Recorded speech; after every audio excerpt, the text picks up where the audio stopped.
Good morning, everyone, and welcome back to Empty Cloud Monastery. So we're here again with Ayya Soma, and my name is Bhante Suddhaso. And this morning we'll be talking a bit about a short sutta from the Samyutta Nikaya, the Accenti Sutta, from Samyutta Nikaya, chapter 1, sutta number 4. So before we go into talking about this discourse, we can start by paying homage to the Buddha. Namo tassa bhagavato arahato samma sambuddhassa.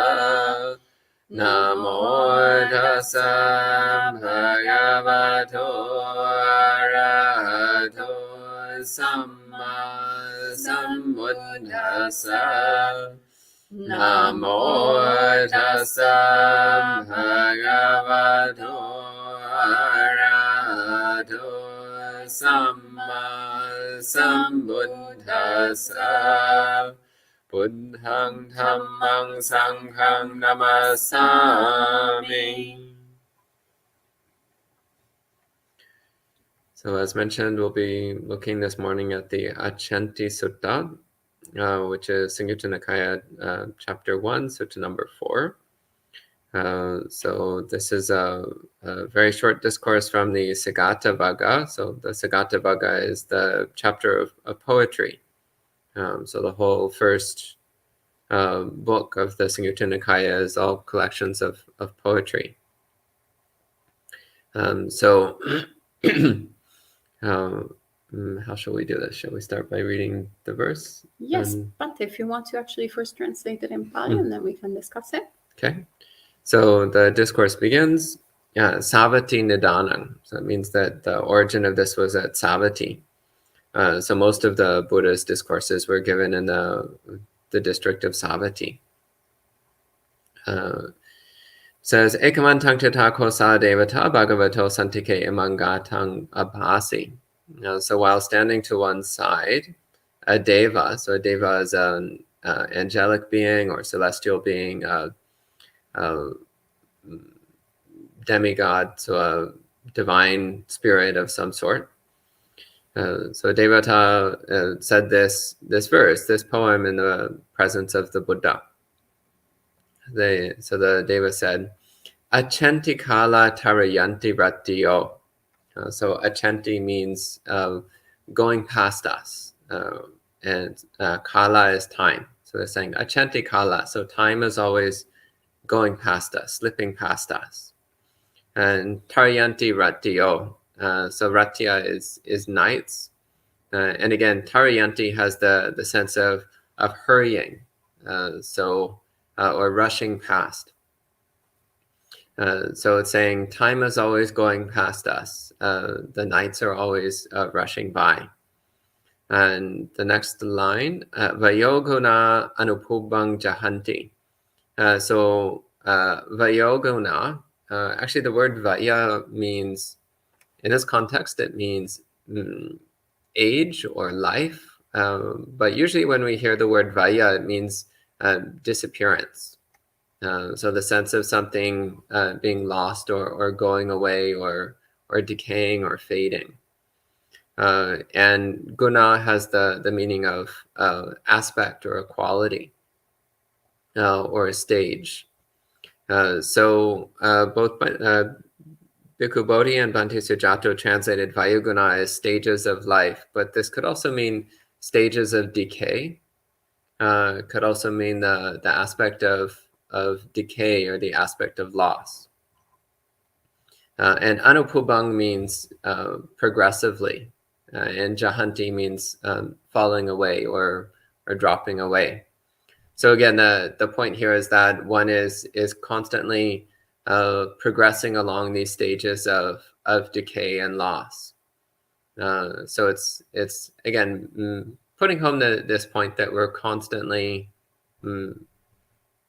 decaying. Our body and mind is always decaying, and we're always dropping away whatever we have.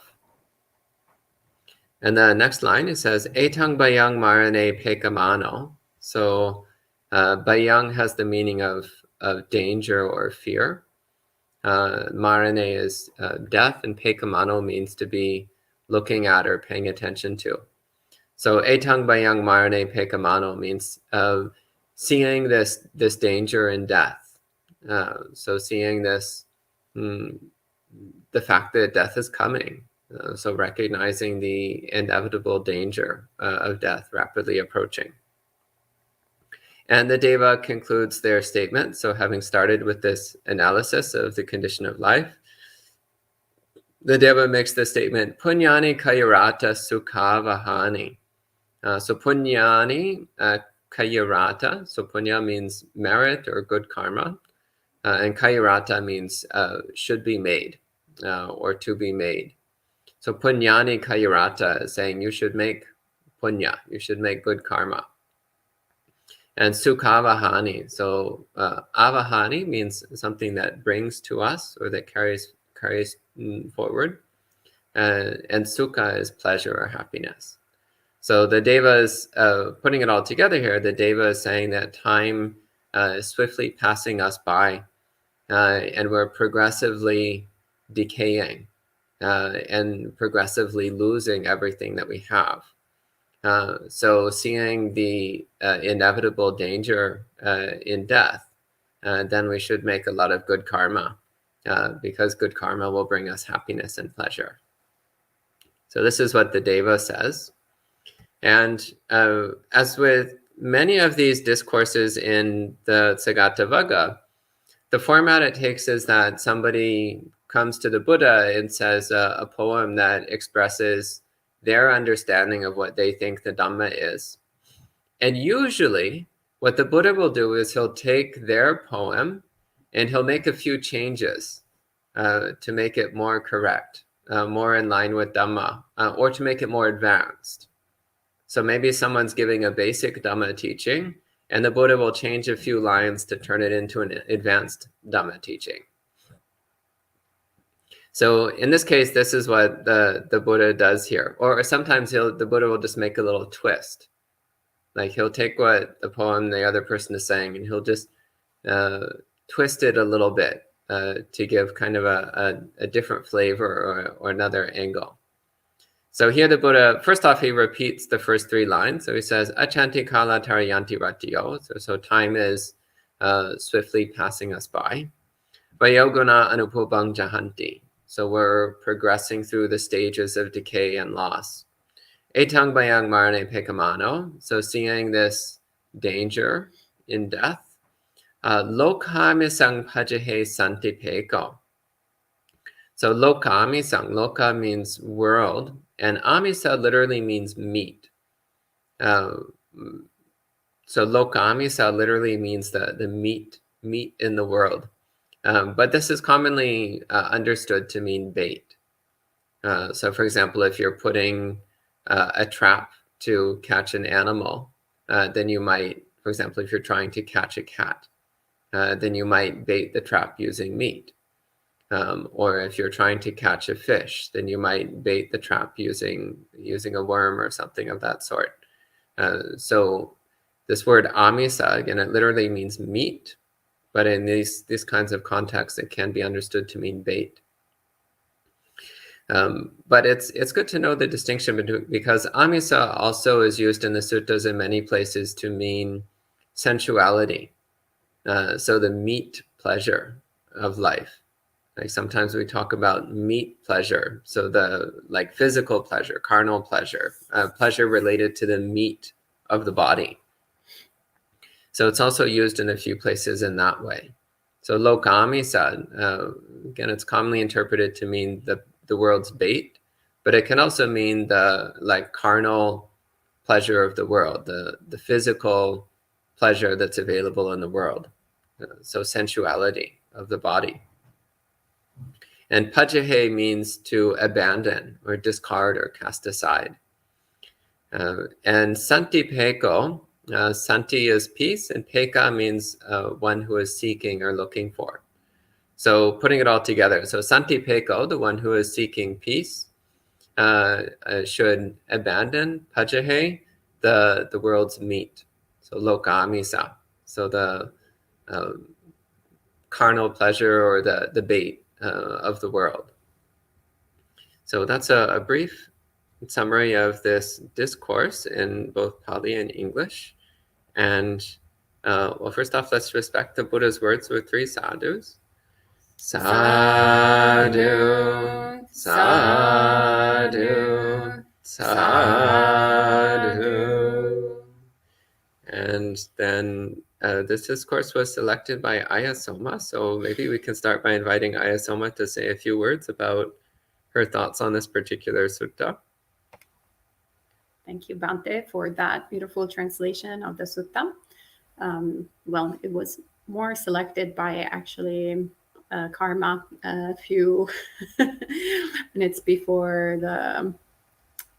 the session. We opened the Samyutta Nikaya and this sutta appeared, and it seemed like, yeah, some really good verses to reflect upon this morning. Well, yeah, I don't know.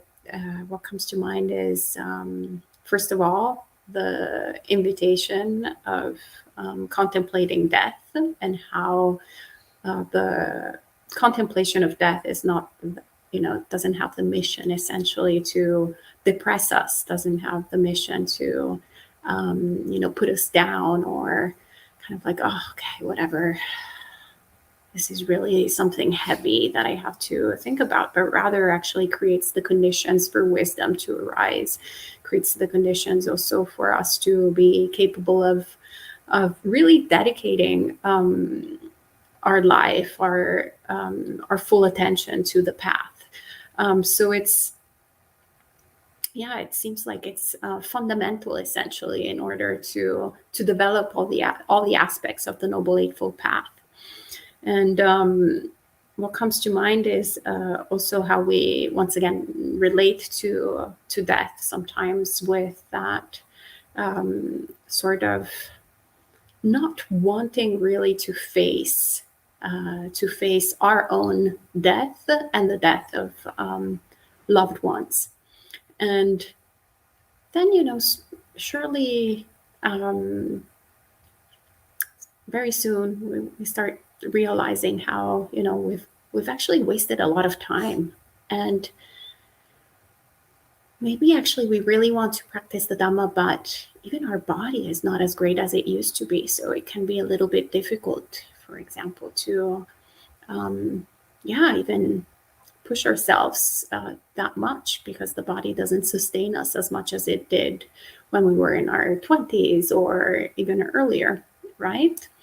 Or our mind as well. Our mind is somewhat dependent also on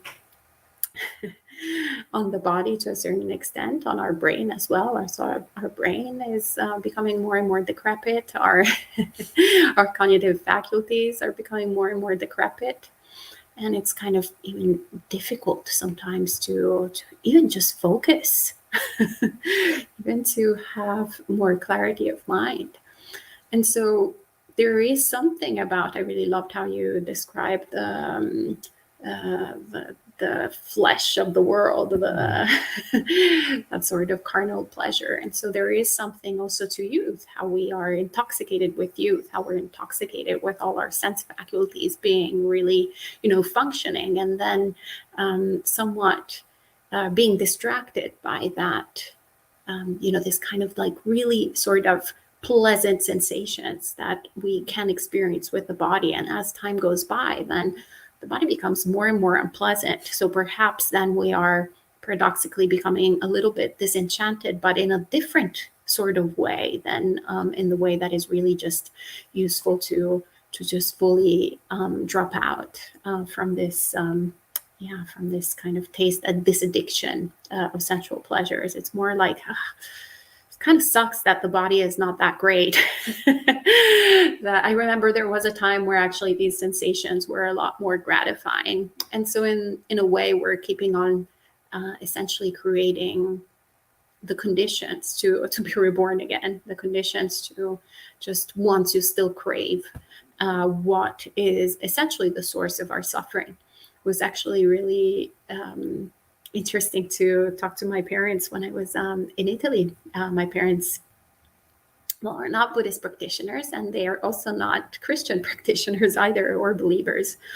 And they're in their 80s. So there's a lot of, distress actually with the body, literally decomposing, like bits and pieces of the body that are like literally and figuratively coming off, disintegrating. The process of decrepitude is something not intellectual, but actually extremely experiential, and it's happening on a regular daily basis. From the teeth falling to other different, like just organs not functioning anymore, aches, and just all sorts of different unpleasant feelings. And most of what my parents say these days is how dreadful old age is. But we were talking, they were asking me questions. Also, when the other monastics came to visit my parents, we're talking about Buddhism, and certain point rebirth came in, and they were asking questions about rebirth, and I saw both of my parents going like, actually this rebirth sounds pretty good. And I'm like, well, Mom, Dad, you understand that actually, if you are reborn, then you also have to go through exactly like, the same situation, the same predicament that you are in right now. But they were like, yeah, no, but that's kind of great. It will be a next, in a new sort of state of existence. And it was such an incredible teaching, actually, that my parents gave me in that moment, to see essentially that it was a teaching of tanha, teaching of craving, a teaching of bhava tanha, teaching of craving for becoming, and how essentially, even though we are, immersed somewhat in the drawbacks of of this, the drawbacks of being in this circle, if we haven't really fully developed the wisdom, the understanding that this comes because of birth, that there is no old age, sickness, and death without birth, we're still going to be like craving for that, still being wrapped up in that circle. To a certain degree, it was also like our friend Stan, the cat, our monastic cat, who died in October, right before we left. He also gave me a similar teaching. The past 24 hours before his death he was in excruciating pain, actually. So we gave him a lot of the painkillers that the vet had given us to essentially control, like make his physical pain as much tolerable as possible. And his organs were actually exploding, basically, as it's the process essentially of the illness that he had, or the process of death anyway. And so he was not, interested in any kind of sort of what we would consider life behavior. Like, he didn't want to eat, he didn't want to do pretty much anything. He was kind of letting go. And then we gave him, I remember the first shot of painkillers, and this like kind of physical pain was somewhat tolerable for a second. I remember him perking up and going like, oh, hey, I'm ready to take a run. But then, of course, he wasn't capable of doing that. So he just like relaxed a little bit. But it was so interesting to see that spark of bhava tanha, that spark of, of the bait in the world, essentially, of going like, oh, I'm hooked again. The conditions have changed, and well, I'm ready to take another spin around, and somewhat being in this predicament where we see the drawbacks, but only partially. Really, we're just kind of just waiting for that unpleasant feeling to go away, so that we can keep on rolling, keeping on being in this cycle. And so it's actually quite important to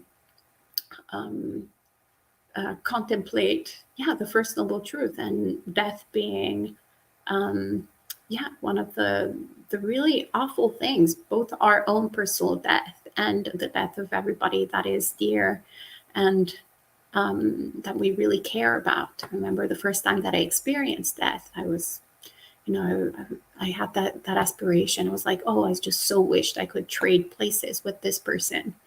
Why is it that, this person had to die? I wish I could trade places, right? So there's that sense of that was so dreadful to even like exist without that person being in our lives. And so this predicament, it's not only, our own personal death, but also the death of everyone that we love, everything that is dear to us, and that is just has the nature essentially of falling apart, falling away. And when we start really fully contemplating, understanding this, well, I would say that the first thing is that also makes our life actually more meaningful. It's not, once again, supposed to depress us, but rather it really creates the conditions for us to make the most out of our time. It's like we went to Italy for a month and a half. And so we knew that after a month and a half that, stay in Italy would have died. So it's not that we, like, the first day that we arrived, we were like, all right, we only have 1 month and a half. So we might as well just like sit in the tent depressed because this is going to like be over soon. No point in doing anything. No point in, going around on alms round, no point in like sharing the Dhamma, no point in doing anything. No, we were actually quite the opposite. We're like, we have very short amount of time here. Let's try to make the most out of our time here. Let's try to make the most out of the precious encounters that we're having here. We would be perhaps only one day in one town. So instead of just going like, oh, okay, well, today I'll just talk 5 minutes with this person about Dhamma, and then, maybe in the future I'm going to have more time. No, actually, it's either now or never. So we would make the most actually of having these beautiful Dhamma conversations and dedicate as much time as possible. Also, when we were doing our Tudong practice, we're like, oh, okay, great. Well, we actually only have this amount of time, to do, for example, formal sitting meditation. Let's take advantage of this time. So it's actually time really well spent. One wouldn't spend their time if they actually really realize that something is bound to end. We wouldn't spend our time, scrolling mindlessly on Facebook or on TikTok or whatever kind of, maybe those are already like late. There probably is another social media app that I'm not aware of. Yeah, we can, the time wasting apps, games, activities that we have. Really? I mean, that's kind of like the opposite of wisdom, the opposite of the teachings of the Buddha. We're supposed to actually create conditions that don't allow us to waste time. We shouldn't actually go and download things in order to waste the time so that death comes sooner, and then we can go back into scrolling on TikTok in our next life. How bizarre is that? So very important to really dedicate this time to contemplate death, really dedicate time to understand how we are relating. How does Bhavatanha manifest in our mind and heart, and how can we really follow the teachings of the Buddha and make the most out of the time that we have here with access to the Dhamma. Great. Well, thank you, Ayya Soma, for that very thorough and lovely explanation of the sutta. So I don't have anything to add. Actually, I think you did such a thorough job that there's nothing more for me to say. So at this time, we can take any questions. So if you have questions, please type them into the comments window, and we'll answer them as they come in. So hello to all the people joining in online. So hello to Richard, Peggy, Matthias, Manal, Jayanta, Sud, John, Vero, Richard, Layli, Gita Nyana, Gita Brown. Oh, our favorite Gitas. Yeah, we've got the Gita crew. So Usha, Hui, Martin, Charles Lee, welcome everyone. And I see a question here from Martin. So Martin says, a friend of mine is preparing an essay on grief and death in Buddhism. So I'd like to ask, what are the rituals that empty cloud when some member of the Sangha dies? Well, so far we haven't had any members of the Sangha die, probably because there's only 3 of us and we're all in reasonably good health. Except for Stan, Ajahn Oh, Stan, that's technically right. he was That's an true. honorary member of the Sangha. That's true. Yeah, well, we called him the monastic cat. Yeah, so ritual. Well, in the case of Stan, we did some chanting for him. Of course, we buried him in the monastery yard and did some traditional funeral chanting. And the main thing is dedicating, so forming the wish for this person to have a good rebirth, to be reborn with good friends and good family and good teachers and access to the Dhamma, and for them to have the opportunity to cultivate the path for awakening.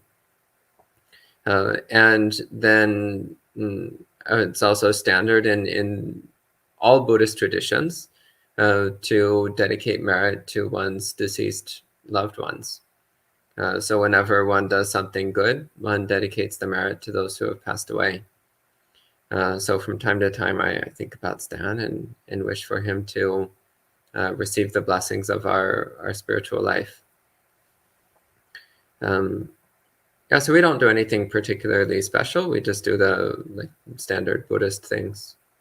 Anything you want to add to that? Yeah. Yeah. I think that's good. Mm-hmm. And Sud asks, how do the Venerables recommend one should incorporate Maranasati into a daily routine? And how often should one do death contemplation? Well, the Buddha actually prescribes that as a medicine, as a daily contemplation. So every moment, literally, we should be contemplating death. And I mean, if we really look at it, we're really surrounded by death right now. For example, so you're in Pennsylvania, right? So it's the same weather as here in New York. Well, everything is dead, literally. You go out at the window, and it's all nature is pretty much dead. So recollecting that, recollecting also all the different animals that we see that are dead around us, recollecting the the death that, I mean, literally every newspaper we open is there is some death happening. Literally every person that we know has experienced or is experiencing or will experience death. Literally our body and mind is dying in every moment and we being reborn. So there is this constant contemplation that we can also see. Whenever, like, even we find when we sweep the floor and we and we find a bit of our dead hair. Well, actually, even when it's right here, it's dead already. So there's this constant process of death everywhere, and sometimes it's actually really beautiful too. So it's interesting. I find this very interesting of how we relate differently to death.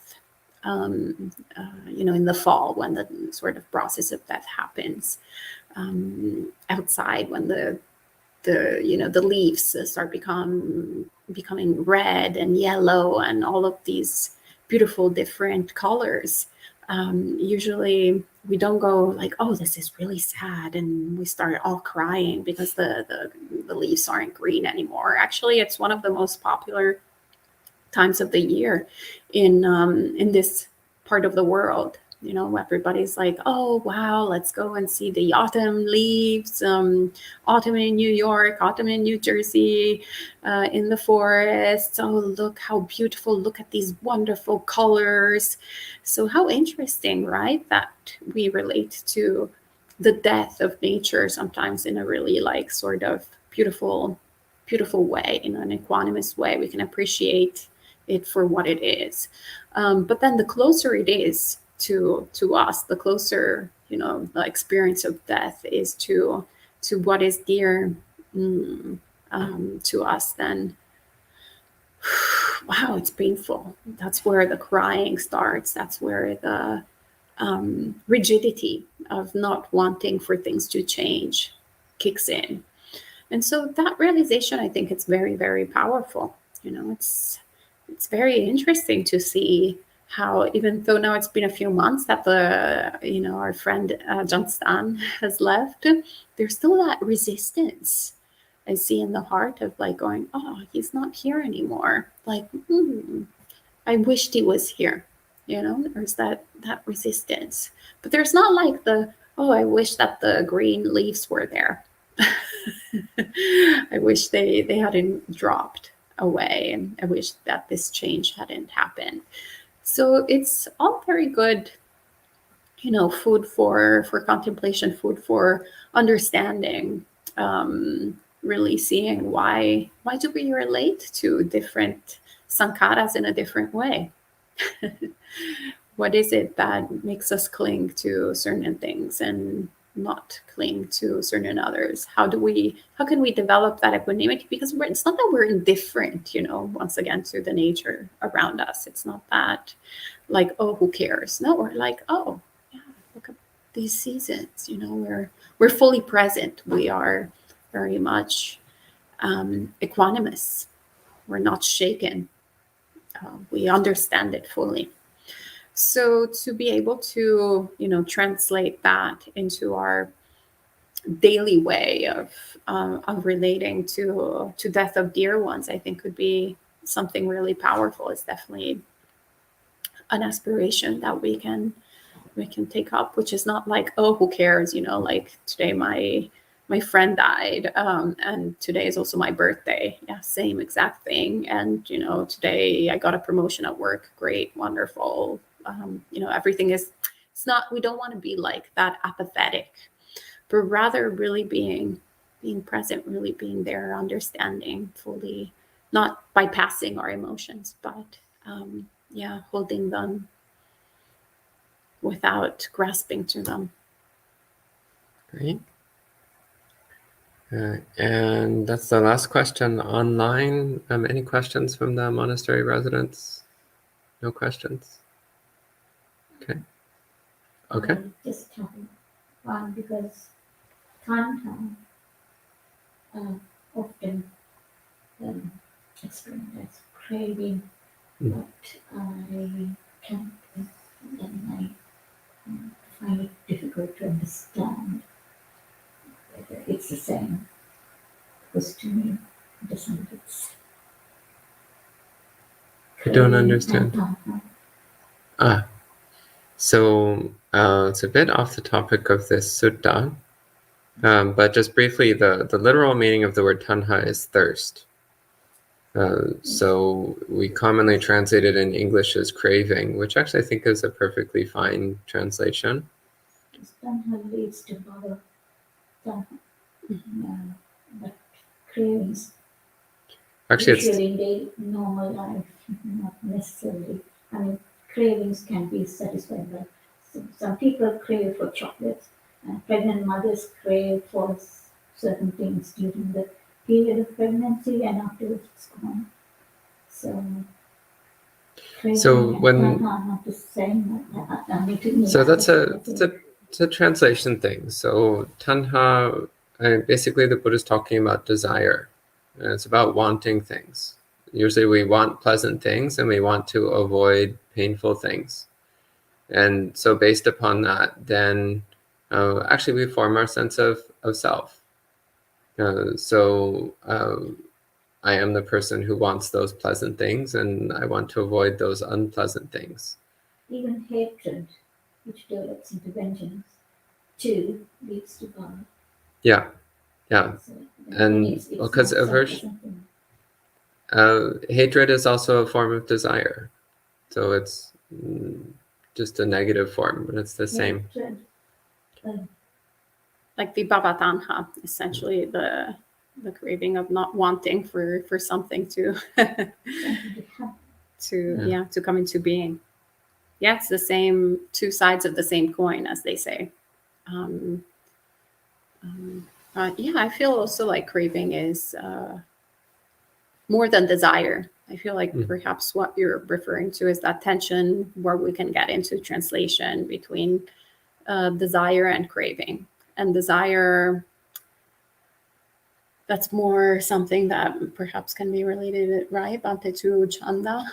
That then one can, there's the wholesome sort of aspect of chanda, the aspect of the desire that can be a superpower essentially in the path. And then instead craving is this more, what my mind equates it to is the sort of hungry ghost kind of experience where we're constantly craving for experiences, and our stomach is gigantic, but we have a little mouth, so we're never satisfied.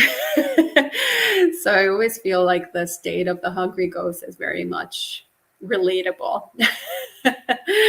Like without having to even be a hungry ghost, we're always like in that sort of hungry ghost predicament, because it's like this insatiable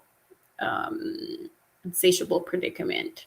And so we're constantly thinking that by, having more of that, we're going to be fulfilled. But yeah, it's not really, it's never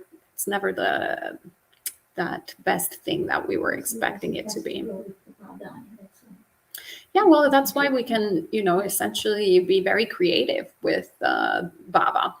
We can, have so many different lives within one life. We don't even have to wait for the previous and the next ones. It's just like, if we reflect, if we're actually quite, determinate in following and chasing our desires, like I was, for example, in this lifetime, I've had countless rebirths. I mean, if you had seen me in like the rebirth previous to becoming a monastic, I was a different person. And the ones right before, when I was working in fashion, like so many crazy like things. And it's so interesting because actually, literally, I remember those rebirths, and they were really literally different people. And they all had one thing in common, which was Bhava Tanha or Vibhava Tanha.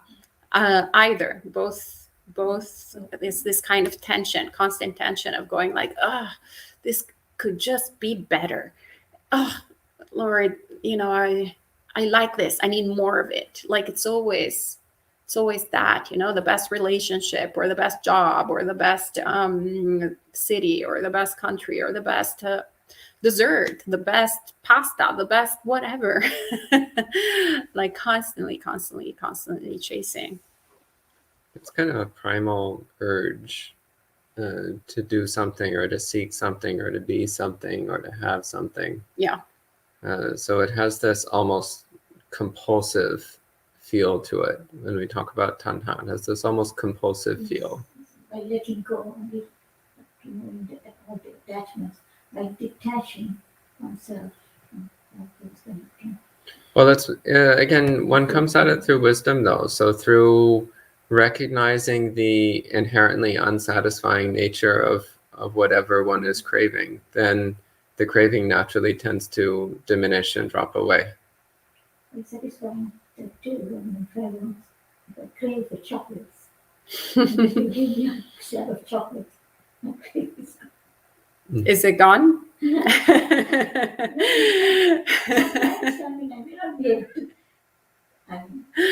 It's more the nausea kicks in, and then we're like, okay, we're back at it. It's no different than, as we were saying, the example of Stan, you know? Yeah, the painkiller removed that essentially experience of unwellness. And so then we're like, oh, okay, you know, I'm ready for more, but without understanding the actual nature of the experience, without understanding cause and consequence, without it essentially seeing dependent origination. So that's why we're constantly like, oh, I'm sure that chocolate is going to make me happy. Then we eat the chocolate and we're not happy still, or like long term. And then the next day we're like, oh, let me try chocolate again. I'm pretty sure that this time around, this is going to be like successful. And then every day is the same thing. And so we're kind of constantly caught in this loop. So this, I feel, is what Bhante is saying, you know, when we're then seeing with wisdom, there is not the bait of the world, like the Buddha says, you know, the chocolate, the Mara going like, yeah, you're going to be happy if you get this chocolate thingy. And we got a few more questions. Yes, so Scott says, when one observes the decay of the body, to what extent should one seek to prevent it? Basically, is there an ideal zone between acceptance and preventative medicine, and where does that lie? Well, honestly, I don't see any conflict between acceptance and preventative medicine. I actually think it's perfectly fine to do your best to maintain the health of the body and to keep the body functioning for as long as it's able to function. And at the same time, fully accept that the nature of the body is decay and dying. So I don't actually see a conflict here. It's not like going to the doctor means that you don't believe in death. And similarly, accepting death doesn't mean that you entirely give up on taking care of your body. Rather, I would say that you do both. You accept that decay is inevitable, decrepitude is inevitable, death is inevitable. But at the same time, we want to make the most of this opportunity to practice the Dhamma. So we want to keep the body relatively healthy and alive for long enough that we can practice the Dhamma effectively. So yeah, actually it is important to make some good effort to keep the body alive and healthy, because our body is a support to our Dhamma practice. It's something which helps us to continue our practice. So having a healthy body is supportive to our practice. It's not something to willingly discard. But at the same time, again, we try to keep the body healthy, but we also need to remember that the nature of the body is decay and sickness and death. So do make an effort to keep your body healthy, but also recognize that that effort is futile. It is doomed to failure. You cannot keep your body healthy and alive forever. You can keep it relatively healthy for a while, and you can keep it alive for a while, but its nature is decay, sickness, and death. So if you accept that, then you won't be disturbed when the body expresses its nature by decaying and getting sick and dying. Okay? Mm-hmm. Then there's some questions here which I think are a little bit off topic and are maybe better for monk chat this evening. These questions about being attracted to a person and so on. I think that's better for monk chat this evening.